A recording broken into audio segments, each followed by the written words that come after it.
오늘 우리에게 주시는 하나님의 말씀은 출애굽기 20장 14절입니다. 간음하지 말라. 이는 살아계신 하나님의 말씀입니다.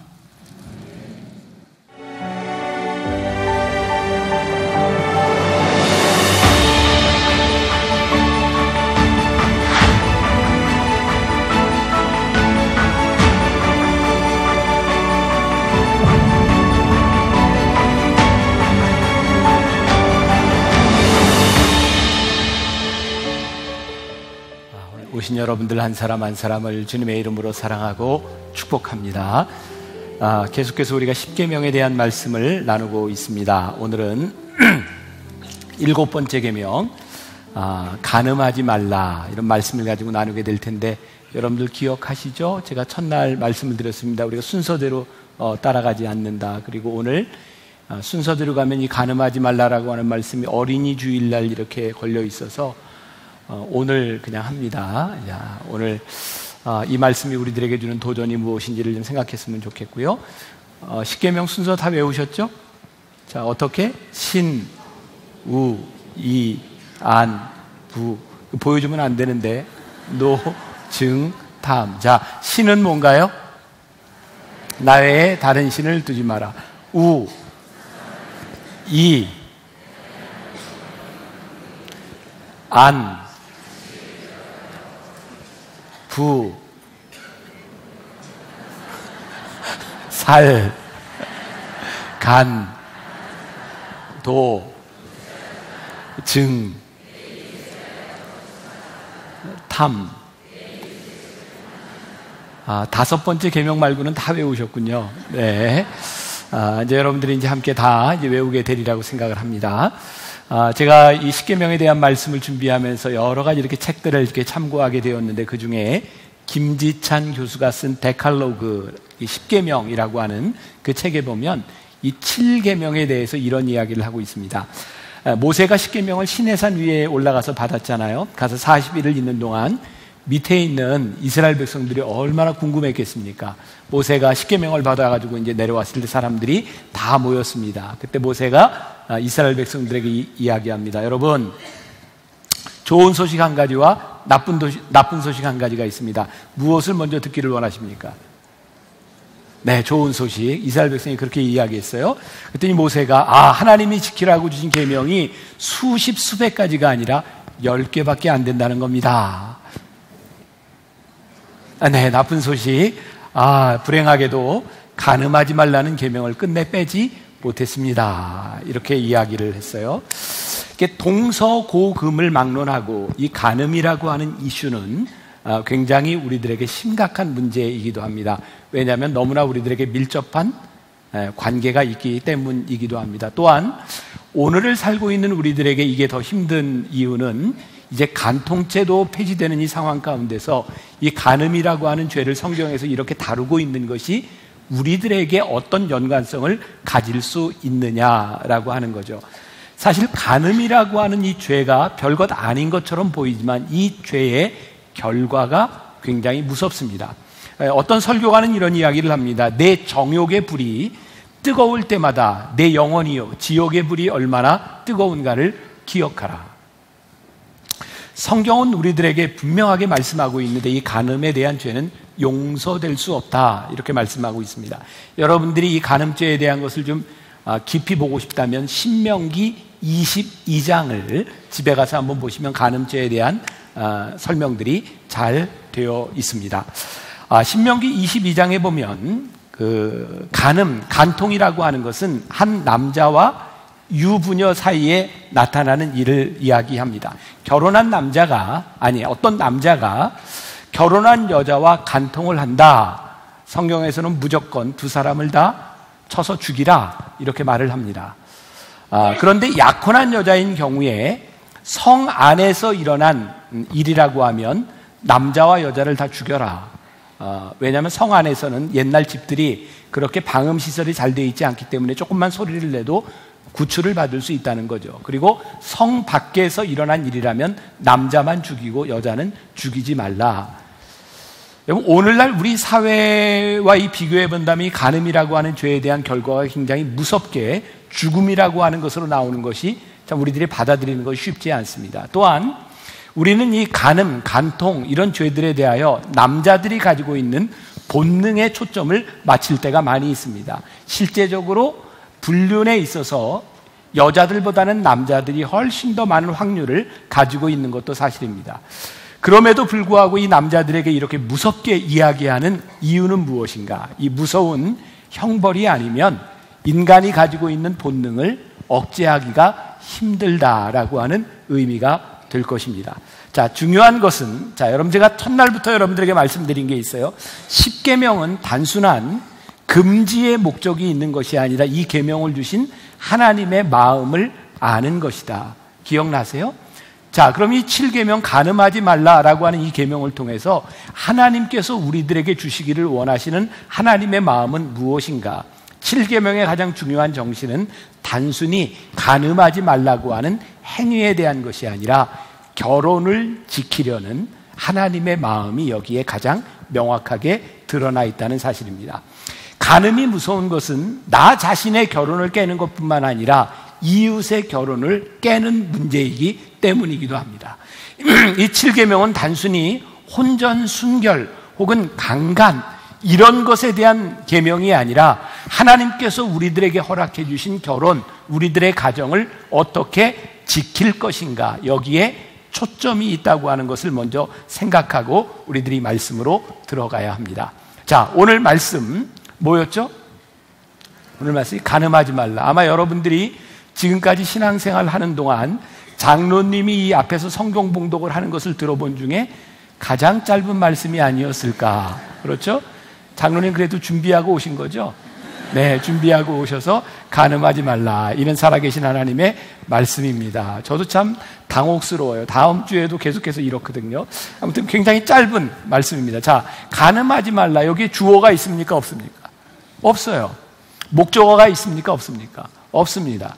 자, 우리가 여기에서 생각해 봐야 될 것이 있습니다. 주어와 목적어가 없다고 하는 것은 이것은 단순히 남자들에게 초점을 맞추고 있는 것이 아니라 여자가 주어가 될 수도 있다고 하는 거고, 목적어 역시 남자, 여자 구분이 없다는 겁니다. 우리들 모두에게 적용되는 것이라는 거죠. 2000년 이후에 미국에서는 그 가정의 남자와 여자의 불륜에 대해서 조사를 했는데 정말 놀라운 것은 이전까지 미국 가정 중에 주부들의 불륜이 10% 안팎이었습니다. 그런데 2000년대를 넘어서면서 이제 30%, 40%, 50%까지 육박하고 있다고 합니다. 이제 이 불륜이라고 하는 것은 남자들만의 문제가 아니라 여자들의 문제이기도 합니다. 또 요즘 결혼에 대하여 이야기를 하는데 새로운 풍속도가 생기고 있다고 하죠. 결혼을 하고 나서 바로 혼인신고를 하지 않습니다. 일단 살아보고 살만한가 보고 혼인신고를 한다. 얼마나 합리적입니까? 그렇죠? 근데 성경은 우리들에게 합리적인 것을 제안하는 것이 아니라 하나님의 말씀을 우리들에게 제안하고 있고, 결혼의 원리는 인간의 합리적인 선택에 의한 것이 아니라 하나님께서 우리들에게 어떻게 명령하셨느냐에 따라 지켜져야 한다는 것이죠. 잠언 6장 33절에 간음에 대한 결과를 이렇게 말씀하고 있습니다. 같이 한번 볼까요? 잠언 6장 33절, 상함과 능욕을 받고 부끄러움을 씻을 수 없게 되나니. 여기서 중요한 게 상함이라고 하는 말입니다. 이 히브리어의 네가라고 하는 말인데요, 이 말은 발작, 역병, 질병이라는 말입니다. 아마 동서고금을 막론하고 지금 인류에 있는 많은 질병과 역병들과 많은 병들에 대한 문제가 간음에서부터 오고 있다는 것도 우리들이 부인할 수 없는 사실입니다. 고린도전서 6장 18절에 음행을 피하라, 그 이유에 대해서 이렇게 말씀합니다. 같이 봉독해 볼까요? 사람이 범하는 죄마다 몸 밖에 있거니와 음행하는 자는 자기 몸의 죄를 범하느니라. 자, 이게 무슨 말이에요? 우리들이 죄를 짓는데 이 죄들은 대개 우리 몸 밖에 일어나는 일인데, 음행의 죄는 우리 몸 안에서 일어나고 있는 죄, 이 무서운 죄라는 겁니다. 왜냐하면 하나님께서 부르신 우리들을 성전이라고 말씀하셨는데 이 성전의 거룩함을 훼손하는 것이기 때문에 음행은 성경에서 이렇게 무섭게 다루고 있다는 사실이죠. 여러분, 간음은 사람을 망치고 가정을 망치고 파괴하고 나라를 타락하게 만든다고 하는 것을 우리는 인류 역사를 통해 보고 있는데, 오늘 살고 있는 우리들이 이 간음에 대해서 너무 가볍게 취급하고 있다고 하는 것은 얼마나 무서운 일인지 몰라요. 복음이 전파되던 그 로마 제국 그 시대에 그 여러 가지 자료들을 보면 그 시대에 얼마나 성적으로 타락했는지 여러 벽화나 여러 그림들을 통해서 정말 얼마나 타락한 사회였는지를 보여주고 있습니다. 여러분, 우리가 성경에 보면요, 고린도전서뿐만 아니라 골로새서, 에베소서, 데살로니가서 말씀들을 보면 특별히 성적인 부분에 대해서 사도 바울이 굉장히 강하게 여러 군데서 말씀하고 있습니다. 그런데 실제 교회에서 이 말씀들을 그렇게 많이 다루고 있지 않다는 겁니다. 저는 심각한 문제라고 생각하거든요. 사도 바울에게 있어서 복음이 들어갔던 그들, 데살로니가, 고린도 그 어느 지역에서든 복음을 받아들인 사람들에게 있어서 복음을 살아간다고 하는 것은 그 당시에 성적으로 타락했던 그 시대에 그들이 관행을 따라 살아가는 것이 아니라 관행을 거슬러서 복음을 따라 살아가게 만들었는데, 오늘날 우리 교회에, 오늘날 이 한국 교계에 이 문제들을 우리들이 심각하게 다루고 있지 않다고 하면 굉장히 무서운 일들이 일어날 수 있다는 것을 우리들이 알아야 합니다. 자, 데살로니가전서 4장 1절부터 8절까지의 사도 바울이 편지를 보내고 있는데, 여기에 너희라고 하는 말씀에 주목하세요. 그리고 제가 읽는 방식으로 따라서 한번 읽어보세요. 교독합니다. 제가 먼저 읽습니다. 그러므로 형제들아, 우리가 끝으로 주 예수 안에서 너희에게 구하고 권면하노니, 너희가 마땅히 어떻게 행하며 하나님을 기쁘시게 할 수 있는지를 우리에게 배웠으니 곧 너희가 행하는 바라. 더욱 많이 힘쓰라.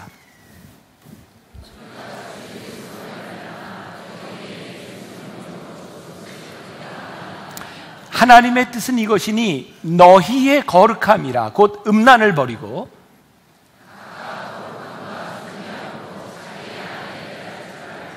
하나님을 모르는 이방인과 같이 세욕을 따르지 말고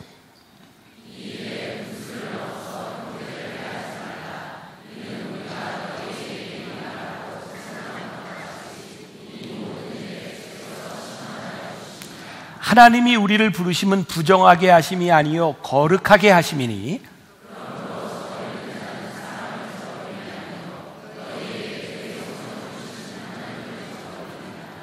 자, 여기에 너희라고 하는 말이 계속해서 반복되고 있어요. 사도 바울이 지금 무슨 말씀을 하고 있어요?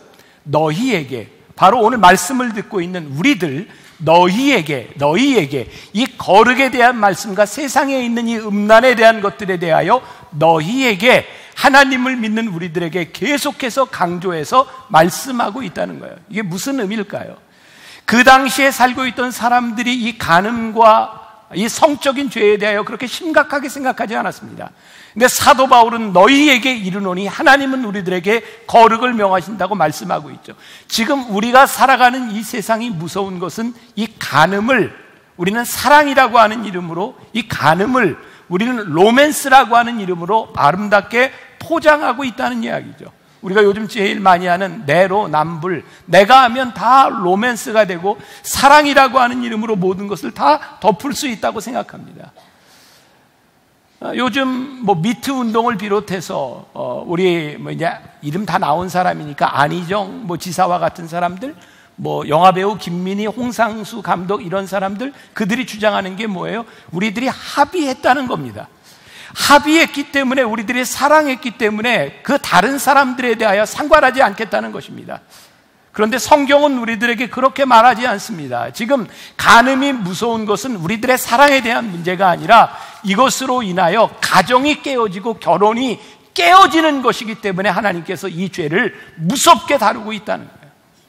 자, 순결함과 결혼의 신성함에 대하여 성경은 우리들에게 계속해서 이야기를 하고 있고요. 저는 어제도 결혼 주례를 했는데, 저는 결혼 주례를 할 때 사람들에게 예배라고 말을 합니다. 여러분, 우리가 오늘 결혼 예배를 드리니 여러분들 그렇게 시간이 길지 않습니다. 예배에 경건하게 잘 참석해 주시기 바랍니다. 저는 가능하면 우리 믿는 사람들이 결혼식을 교회에서 했으면 좋겠다라고 생각합니다. 왜냐하면 교회만큼 결혼식을 경건하게 성스럽게 드릴 수 있는 장소가 없기 때문이죠. 하지만 제가 부득이하게 어떤 결혼식장이나 호텔에서 제가 주례를 하게 되더라도 제가 늘 가운을 입고 주례를 합니다. 물론 저도 세련되게 가운 안 입고 그냥 할 수 있습니다. 그러나 제가 늘 가운을 입습니다. 왜냐하면 결혼식은 단순한 예식이 아니라 그것이 성례이기 때문에 제가 가운을 입고 결혼을 주례를 하는 거예요. 그러면 성경은 우리들에게 결혼에 대해서 뭐라고 이야기하는가? 마태복음 19장 6절에 그런즉 이제 둘이 아니요 한 몸이니 그러므로 하나님이 짝지어 주신 것을 사람이 나누지 못할지니라 하시니. 간음하지 말라라고 하는 것은 단순히 금지의 개념이 아니라 결혼의 신성함을 유지하기 위하여 하나님이 우리들에게 말씀하셨고, 제가 결혼 주례를 할 때 주례사를 간단하게 하고 난 다음에 신랑 신부에게 이렇게 얘기합니다. 제가 성경을 들고 신부 먼저 손을 얹으세요, 신랑이 그 위에 손을 얹으세요, 그리고 제가 묻는 말에 성실하게 아멘이라고 대답하세요. 그리고 제가 이렇게 묻습니다. 죽음이 두 사람을 갈라놓을 때까지 신실한 아내와 남편이 될 것을 서약하십니까? 어떤 교회에서요 목사님께 이렇게 이야기를 했답니다. 목사님 다 좋은데 죽음이 우리를 요것만 좀 뺐으면 좋겠습니다. 이거는 우리가 참 지키기 힘들다는 거죠. 자, 보세요. 성경은 우리들에게 아주 중요한 것을 이야기하고 있는데 사랑보다 결혼이 더 중요하다, 이 말을 하고 있는 겁니다. 이게 무슨 말일까요? 결혼이 사랑보다 더 위대하다는 겁니다. 우리들이 사랑하기 때문에 결혼합니다. 그런데 사랑만 가지고 결혼이 유지되지 않습니다.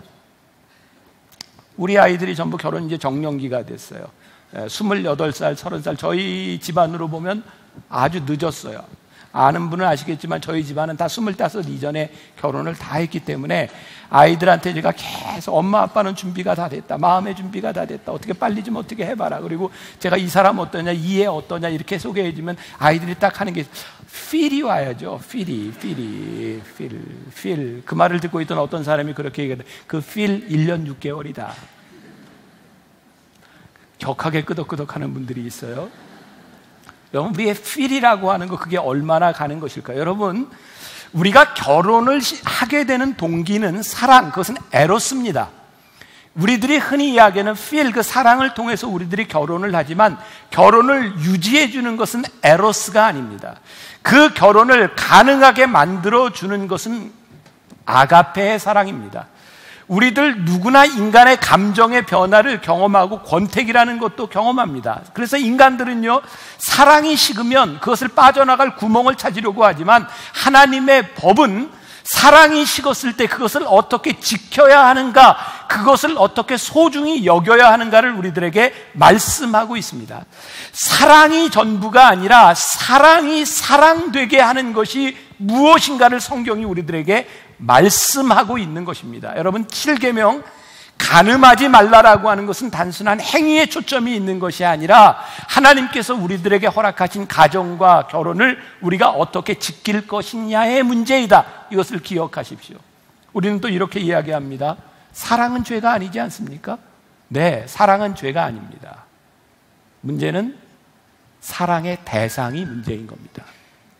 사랑이 죄가 아니라 그 대상을 잘못 선택하는 것이 죄가 되는 겁니다. 성경은요, 하나님과 우리들 사이의 관계를 영적으로 결혼 관계에 비유할 때가 있죠. 호세아서도 그렇고 에스겔서도 그렇고. 그래서 우리들이 하나님과 우리들 사이에 영적인 혼인 관계에 있는데 우리들이 우상 숭배를 하면 영적 간음을 한 것이다 라고 말을 합니다. 여러분, 우리는 언제 영적 간음을 하게 되나요? 우리 신앙에도 권태기가 있습니다. 하나님을 뜨겁게 사랑했던 우리의 마음이 식을 때가 있습니다. 문제는 그때 우리들이 어떻게 말씀을 회복하고 하나님께 대한 우리들의 마음을 어떻게 구별되게 살아가느냐에 대한 문제입니다. 그러면 성경은 우리들에게 깨어진 가정, 또 재혼, 이것들을 아주 부정하고 있지 않습니다. 성경에는 재혼을 해야 되는 경우들도 이야기하고 있죠. 어떻게? 우리가 아는 것처럼 형제들이 있는데 큰형이 자식이 없이 죽습니다. 그러면 그 동생이 그 형수를 취해서 같이 살아야 합니다. 왜냐하면 그 당시에는 자손을 이렇게 남겨주는 것이 큰 일이었기 때문이죠. 또 남편이 갑자기 여러분들 그 룻의 경우에서 보는 것처럼 남편들이 다 죽었는데 이게 돌봐줄 사람이 없으면 가장 가까운 친족이 그 사람을 돌보게 되어 있습니다. 그래서 당시에 남자들이 현저하게 부족했던 그 시대에 한 남자가 제대로 살 수 없는 여자들을 어떻게 보호할 것이냐, 보호법을 가지고 있었어요. 여러분, 성경의 이 간음에 대한 것을 여러분들 신명기 22장에 가서 보면 강간을 당하거나 성폭행을 당하거나 성추행을 당한 사람들을 대하여 어떻게 보호해야 될 것이냐를 성경이 우리들에게 분명하게 말씀하고 있습니다. 중요한 것, 우리들이 어떻게 우리의 이웃을 보호하고 우리의 가정과 결혼을 보호할 것이냐, 이것이 말씀의 핵심이라는 것을 기억하면서 이 거룩을 훼손하는 이 음욕과 간음에 대한 문제가 성경은, 예수님은 우리들에게 마음에서부터 시작하는 것이라고 말씀하고 있어요. 자, 마태복음 5장 27절부터 28절까지 말씀, 우리 같이 한 목소리로 봉독해 봅니다. 시작. 또 간음하지 말라 하였다는 것을 너희가 들었으나 나는 너희에게 이르노니 음욕을 품고 여자를 보는 자마다 마음에 이미 간음하였느니라. 자, 남자들 굉장히 불편하죠? 좀 진지하게 읽어보세요. 불편한지 안 불편한지. 간음하지 말라 하였다는 말을 너희가 들었으나 나는 너희에게 이르노니 음욕을 품고 여자를 보는 자마다 마음에 이미 간음하였느니라. 안 불편하세요? 저 굉장히 불편한데. 자, 이 말씀을 이렇게 보세요. 제가 이번 주에 읽었던 책입니다. 제임스 브라이언 스미스가 쓴 선하고 아름다운 삶에 나오는 이야기입니다. 이 제임스 브라이언 스미스가요, 목사입니다. 어느 날 아침 해변을 남동생과 함께 걷고 있었는데 묵상하면서요, 그리고 이 경건한 이야기를 나누며 아침 해변을 쫙 걷고 있는데 저 앞에서 비키니를 입은 여자가 다가오고 있습니다. 그 순간 묵상하며 하나님의 말씀을 나누었던 형제가 동시에 그 여자에게로 눈길이 갑니다. 그리고 그 책에서 이렇게 얘기합니다. 그것이 죄일까요? 아니라고 이야기를 합니다. 묵상하고 있지만, 하나님의 말씀을 나누고 있지만 그들 눈앞에 비키니를 입은 여자가 지나갈 때 그것을 바라보는 것은 본능에 대한 부분입니다. 그것은 죄가 아닙니다. 문제는 그 여인을 바라보고 계속해서 묵상하는 게 죄인 거죠. 오늘 여기 음욕을 품는 자라고 하는 말이 무슨 의미인지 아세요? 이거는 암탉이 알을 품는다, 이런 말입니다. 그러니까 우리들에게 여자를 바라보면서, 여자들은 남자를 바라보면서 매력적으로 느끼고 눈길이 가는 것을 성경은 죄라고 이야기하지 않습니다. 근데 그것을 품어서 그것이 우리들의 행동으로 나타나도록 하는 것이 죄라고 말씀하고 있는 거예요. 우리들이 이것을 잘 구별할 수 있어야 합니다. 사랑이 죄는 아니라 그 올바르지 못한 대상을 향하여 품은 그 사랑이, 그 마음이 행동으로부터 진행되지 않도록 하나님의 마음이 우리들 안에서 작동하기 시작할 때 우리들이 하나님의 마음을 알 뿐만 아니라 계명을 지키는 자가 되는 거죠. 제가 예를 들어볼게요. 지난번 성지순례를 갔을 때 안내하던 가이드가, 여러분이 여행을 하면은 가이드들이 쇼핑하는 데다 이렇게 내려주잖아요. 내려주면서 사람들에게 이렇게 이야기를 하죠. 여러분, 여기 쇼핑센터에 왔습니다. 이성적인 생각은 버스에 다 내려놓으시고, 쇼핑센터에 들어가면 남편들은 간섭하지 마시고 마음껏 쇼핑하십시오. 이성적인 생각을 내려놓으면 비이성적인 행동들을 하는 겁니다. 우리 인간은 우리들이 가지고 있는 본능에 의해서 살아가는 것이 아니라 하나님께서 우리 안에 계심으로 인하여 그 하나님의 마음이 우리들 가운데 작동되고, 하나님께서 우리들에게 결혼하게 하시고 가정을 우리들에게 지신 것에 대하여 우리들이 어떻게 그것을 지켜야 될 텐지를 마음에 품지 않으면 우리는 음욕을 품고 그것이 행동으로 나아갈 수 있고 깨질 수 있는 존재라고 하는 것을 우리들이 알아야 된다는 거죠. 그래서 골로새서 3장 2절부터 6절까지 말씀에 제가 한번 봉독해 드릴게요. 위의 것을 생각하고 땅의 것을 생각하지 말라. 이는 너희가 죽었고 너희 생명이 그리스도와 함께 하나님 안에 감추어졌습니다. 우리 생명이신 그리스도께서 나타나실 그때에 너희도 그와 함께 영광 중에 나타나리라. 그러므로 땅에 있는 지체를 죽이라. 곧 음란과 부정과 사욕과 악한 정욕과 탐심이니 탐심은 우상숭배니라. 이것들로 말미암아 하나님의 진노가 임하느니라. 위의 것을 생각하라. 자, 오늘 제가 여러분들에게 좀 진지하게 묻겠습니다. 진지하게 대답하세요. 여러분들 안에 여러분들의 심령 가운데 예수님이 계십니까?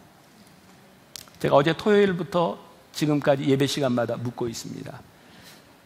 여러분들 안에 성령님이 계십니까? 어떤 목사님이 신방을 가서 성도에게 그렇게 물었답니다. 성도님, 마음속에 성령님 계십니까? 그랬더니 그분이 이렇게 대답했대요. 잠깐 찾아보고요. 잠깐 찾아보고요. 혹시 지금 제 물음에 대하여 여러분들 가운데는 그렇지 않습니까? 여러분들 안에 성령님이 계십니까?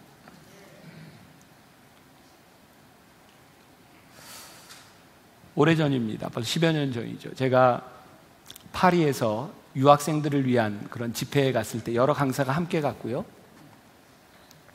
모든 강사들이 매 시간마다 말씀을 들으며 다른 분들의 설교를 들을 때였어요. 한 목사님이 그 유학생 청년들을 향해서 똑같이 물었습니다. 여러분들 안에 성령님이 계십니까? 근데 저는 그 물음이 유학생들에게 물은 물음이 아니라 저에게 묻는 물음으로 들렸고 제가 심각하게 그것을 받아들였습니다. 저는 하나님의 은혜를 체험한 사람입니다. 저는 목사입니다. 저는 목회를 하는 사람입니다. 근데 내 안에 성령님이 계신가라고 하는 그 물음에 대하여 내가 확실하게 내 안에 성령님이 계셔서 나는 어떠한가? 이것이 저에게 굉장히 큰 도전이 되었어요. 그리고 그 목사님이 그 청년들을 향하여 이렇게 이야기하기 시작했습니다. 여러분들은 여러분들을 아는 사람들, 여러분들의 친구들, 여러분들의 교회 동료들이 있는 곳에서 여러분들 그 사람들과 함께 인터넷 포르노를 볼 수 있습니까? 못 보지 않습니까? 그런데 아무도 없는 홀로선 곳에서 예수님과 단둘이 여러분들 안에 성령님이 계시다면 정말 예수님하고 그렇게 친해서 예수님하고 같이 포르노를 볼 만큼 그렇게 예수님하고 친한 관계입니까? 결국 그것은 예수님과 친하다고 하는 것이 아니라 우리 안에 성령님이 계시지 않다는 증거가 아니겠습니까?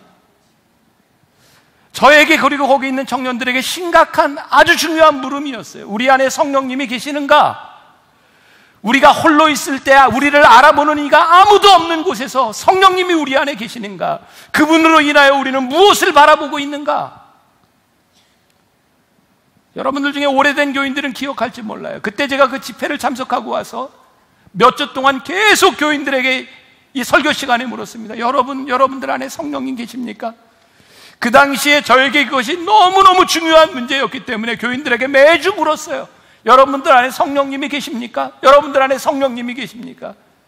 제가 그렇게 묻고 있을 그 무렵에 우리 교인들이 함께 중국으로 백두 TD를 인도하러 가게 되었어요.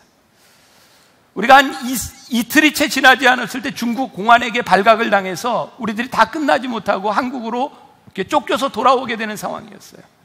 연변에서 비행기를 기다리고 있는 동안 며칠을 머물러야 됐는데 저는 늘 그곳에 가니까 그냥 호텔에서 쉬고 있었고 우리 교인들은 나가서 시장도 가고 이렇게 구경도 하고 할 때였어요. 저 혼자 있으니까 같이 갔던 장로님이 저에게 중국 돈을 주면서 목사님 쉬는 동안 여기 밑에 내려가서 사우나도 하고 발 마사지도 받고 목사님이 쉬면 좋겠습니다. 저 혼자 대낮에 사우나에 내려갔어요.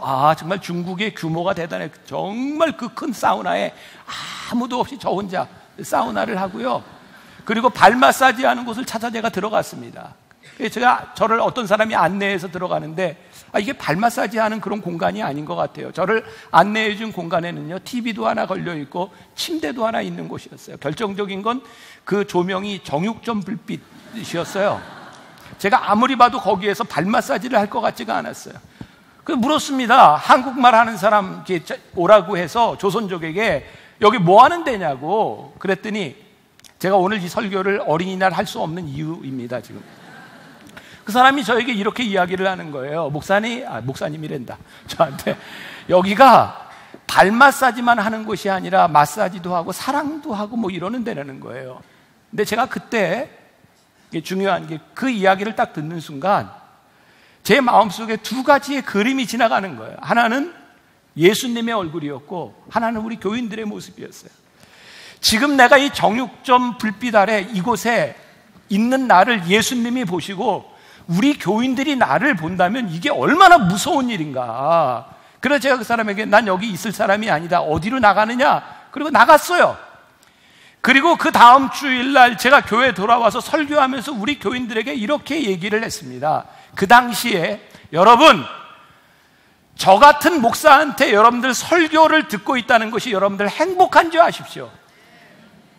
그때는 아멘을 크게 했었어요. 근데 제가 왜 그렇게 얘기했는지 알아요? 제가 교인들에게 이렇게 했습니다. 여러분, 제가 그때 정육점 불빛 아래서 제 마음속에 생각난 것이 딱 두 가지였는데, 하나는 예수님의 얼굴이 나에게 스쳐갔고, 그리고 여러분들의 얼굴이 스쳐가는 그 순간 내가 여기에 있을 곳이 아니라 내가 뛰쳐나와서 오늘 여기에 서서 설교할 수 있는 것이 얼마나 감사하고, 제가 이 강단에 서서 설교하고 있는 이 설교를 듣고 있는 여러분들이 얼마나 행복한 사람인 줄 아냐고, 그때 저의 고백이었어요. 내 안에 하나님이 계시는가, 내 안에 성령님이 계셔서 우리들이 성적인 죄를 저지를 수 있는 그런 순간들 가운데서 하나님이 내 안에 계셔서 내가 여기 서 있는가, 이것이 얼마나 우리들에게 귀중한 일인가. 레위기 11장 45절에 보니까 나는 너희의 하나님이 되려고 너희를 애굽 땅에서 인도하여 낸 여호와라. 내가 거룩하니 너희도 거룩할지어다. 하나님께서 우리를 그 땅에서 인도하여 내신 이유가 무엇이냐면, 내가 너희의 하나님이 되려고 너희를 인도했는데 내가 거룩하니 너희도 거룩해라. 그런데 오늘날 이 교회 안에서, 오늘날 이 우리들의 말씀 가운데서 이 거룩이라고 하는 말씀들을 그렇게 많이 하지 못하고, 이 간음이 얼마나 무서운 죄인지를 우리들이 이야기하지 못하는 시대를 우리들이 살아가고 있다는 거예요. 그래서 거룩함을 잃어버리고 하나님의 능력을 잃어버린 세상에서 우리들이 살아가고 있다는 거예요. 오늘 하나님의 이 계명이, 하나님의 마음이 우리들 가운데 들어오기 시작할 때 이 간음하지 말라고 하는 이 말씀이 우리들에게 왜 축복인가? 간음하지 말라고 하는 것, 우리들이 이웃을 지키고 우리의 가정을 지키고 건강한 삶을 살아가는 것이 왜 축복이냐면, 여러분들 우리들 주변에 보면 성적인 죄를 저지르면서 운동선수로 성공하는 사람들이 있고요, 성적인 죄를 지면서 연예계에서 성공하는 사람도 있고, 사업에서 성공하는 사람도 있고, 정치에서 성공하는 사람도 있다 이 말이에요. 그런데 중요한 것은 그 사람들이 그렇게 성적인 죄를 지으면서 어떤 곳에서 두각을 드러낼지 모르지만 분명한 것은 우리들이 하나님 앞에 거룩하지 못하면 하나님이 우리를 쓰시지 못한다는 거예요. 하나님이 우리를 버리신다는 거예요. 그래서 오늘날 교회의 능력이 사라지고 오늘날 교회가 힘이 잃고 하나님이 교회를 사용하지 못한다고 하는 것은 우리들 안에 있는 이 거룩함이 사라졌기 때문이라는 거예요. 저 오늘 여기 설교하면서 제가 감사한 게 하나, 하나님께서 저를 지금까지 지켜주셔서 오늘날 이 강단에서 여러분들에게 거룩하십시오, 제가 거룩에 완전한 이런 이야기를 하는 것이 아니라, 적어도 하나님께서 저를 지켜주셔서 제가 가정을 지키고 하나님 앞에서 제가 거룩함을 지키려고 여기까지 살아왔던, 죄송해요, 정육점 불빛 아래서 제 마음속에 주님의 얼굴이 떠오르고 우리 교인들의 얼굴이 떠오를 수 있는 목사로 하나님 저에게 여기 세워주셔서 제가 지금 이렇게 설교할 수 있는 것이 저에게 얼마나 큰 축복인지 알 수 없습니다. 만일 제가 이 설교를 하면서 가슴 조마조마하게 이 설교를 듣고 누군가 홈페이지에 미투, 네가 그런 설교할 자격이 있느냐, 이런 글이 올라온다고 하면 제가 어떻게 설교를 할 수 있겠습니까? 어떻게 제가 여기에서 거룩함에 대한 이야기를 할 수 있겠습니까? 여러분들이 이 땅 위에 살아가면서 하나님의 사람으로 살아가는데, 우리들이 영향력 있는 사람, 여러분들의 가정에서 영향력 있는 부모가 되고 여러분들이 자녀들을 향하여 거룩을 이야기하고 순결을 이야기할 수 있는 것은 여러분들이 하나님 앞에서 지켜야 될 것이 있는 거예요. 왜? 거룩한 자를 하나님이 영향력 있게 쓰시기 때문이죠. 우리가 잘 아는 미국의 대통령 클린턴이지 않습니까? 그 사람은 경제를 일으킨 유능한 대통령. 근데 그에게 흠이 있었어요. 여자리 인턴이었던 루인스키와의 부적절한 관계에 있었고요. 여러분, 클린턴이 그의 재임시에 청소년들에게 가장 해악한 것이 뭐라고 이야기하는지 아십니까? 담배라고 해요. 흡연. 그 영향으로 미국과 우리나라에 아무 데서나 이제 담배 필 수 없도록 그렇게 세상이 많이 바뀌었죠. 그런데요, 클린턴이 흡연이 그렇게 중요하다고 하는 것을 이야기하면서 성적 타락을 그냥 놔뒀어요. 르윈스키와의 부적절한 관계를 가지고 있었던 클린턴 대통령이 그 나라 백성들에게 간음에 대하여, 성적인 죄에 대하여 그렇게 말할 수 있는 영향력을 잃어버렸다는 거예요. 우리가 회복해야 될 것, 사랑하는 여러분들 너무 마음에 근심하지 말고, 여러분들 너무 걱정하지 말고, 여러분들 기억하세요. 전 여러분들 사정 몰라요. 이 중에 어떤 죄를 짓고 있는 사람들, 죄를 지었던 사람들, 그것 때문에 힘들어하는 사람이 있을 겁니다. 그런데 분명한 것은요, 하나님이 우리를 지은 죄 때문에 우리를 절대로 포기하지 않으신다는 거예요. 우리가 죄를 짓고 있는 동안, 우리들의 거룩함이 훼손된 동안 하나님이 우리를 사용하지 못하시지만, 우리가 거룩함을 회복하고 하나님 앞에 다시 서고 우리의 깨어진 가정을 우리들이 세우려고 기도하고 하나님 앞에 거룩하게 다시 서면 하나님이 우리를 쓰실 수 있다는 거예요. 하나님이 우리에게서 영향력을 회복시켜 주시겠다는 거예요. 그것이 우리들에게 주시는 축복이에요. 이사야서에도 예레미야서에도 하나님은 이스라엘 백성들을 바라보며, 깨어진 이스라엘 백성들을 바라보며 그들에게 환상을 보여주세요. 토기장이가 토기를 빚는 환상을, 토기를 빚다가 찌그러진 그 토기를 다시 토기장이의 소견에 오른 대로 다시 빚어가는 환상을 그들에게 보여주세요. 타락했고 죄 가운데 징벌을 받고 있던 이스라엘 백성들에게 너희가 끝이 아니라 토기장이신 하나님께서 너희를 다시 빚으시리라 그들에게 소망을 주세요. 간음하지 말라. 이것이 단순히 우리들에게 금지의 법이 아니라 우리를 향한 하나님의 회복의 말씀, 우리의 가정과 우리의 민족과 이 사회를 위한 회복의 말씀으로 들려질 수 있기를 간절히 소원합니다. 하나님, 우리 만나교회에 속한 우리 성도들 가운데서, 우리들의 소그룹, 우리들의 모임들 가운데서 적어도 이 순결함과 거룩함에 대하여 우리가 이야기할 수 있고 회복의 역사를 일으킬 수 있는 하나님의 사람들이 되게 하여 주옵소서. 오늘 우리 찬양할 때 여러분 말씀에 반응하고 이 찬양에 반응하고 기도하면 좋겠습니다. 저는 여러분들의 상태를 몰라요. 하나님은 아세요. 하나님 앞에 기도하고 하나님 앞에 회복되고 하나님 앞에 새롭게 쓰임받을 수 있도록 우리 신실하게, 진실하게, 거룩하게 우리 같이 찬양하며 기도하겠습니다.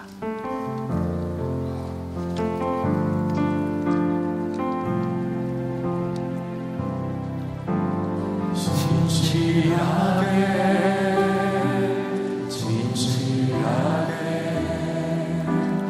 거룩하게 살게 하소서.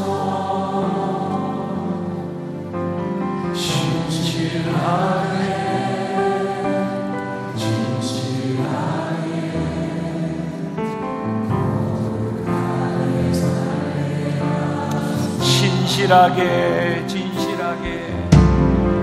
오 주님, 주님 우리들에게 신실함을 회복시켜주옵소서. 아버지 하나님, 하나님의 말씀 앞에 진실함을 회복시켜주옵소서. 아버지 우리들에게 거룩함을 회복시켜 주옵소서. 아버지 하나님, 하나님의 말씀, 아버지 하나님, 하나님의 능력 앞에 우리들의 서기를 소원합니다. 아버지 하나님, 하나님 앞에 쓰임받기를 소원합니다. 주님 회복의 영이 이 가운데 임하게 하여 주옵소서. 아버지 하나님, 새롭게 하신 하나님의 역사가 이 가운데 임하게 하여 주옵소서. 아버지 하나님, 오 성령님, 오 주님 우리를 새롭게 하시고, 오 주님 우리를 새롭게 하시고, 아버지 하나님,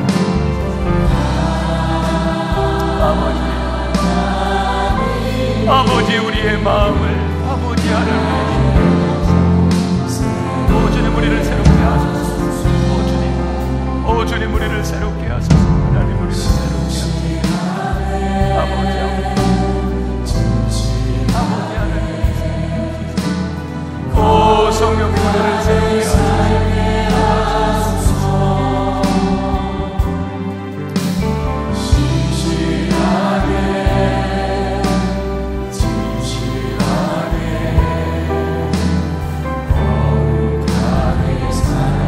다시 한번 신실하게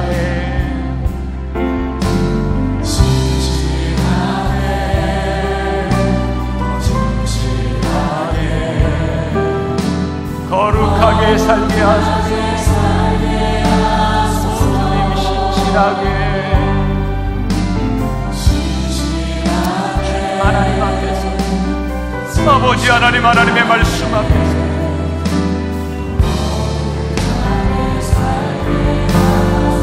우리 함께 일어나 찬양하겠습니다. 하나님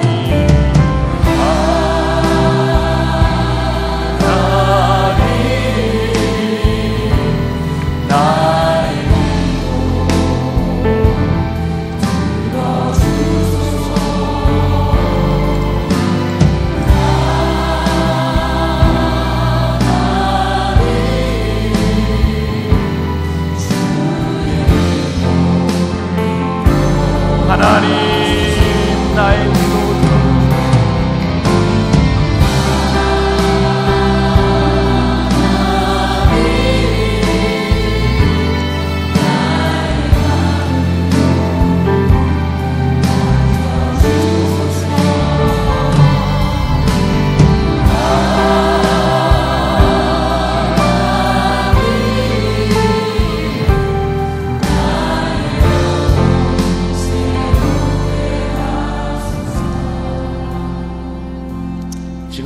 예수 그리스도의 은혜와 하나님 아버지의 무한하신 사랑과 성령의 인도하심이 신실하게, 진실하게, 거룩하게 하나님 앞에서 그렇게 살아가기를 소원하며, 이 세상은 무섭고 힘들고 더럽고 타락 가운데 있지만 믿음으로 담대히 발걸음을 내딛기를 소원하며 이 세상으로 나가는 당신의 사랑하는 모든 백성들 위해 지금부터 영원까지 함께 하시기를 간절히 축원하옵나이다. 아멘.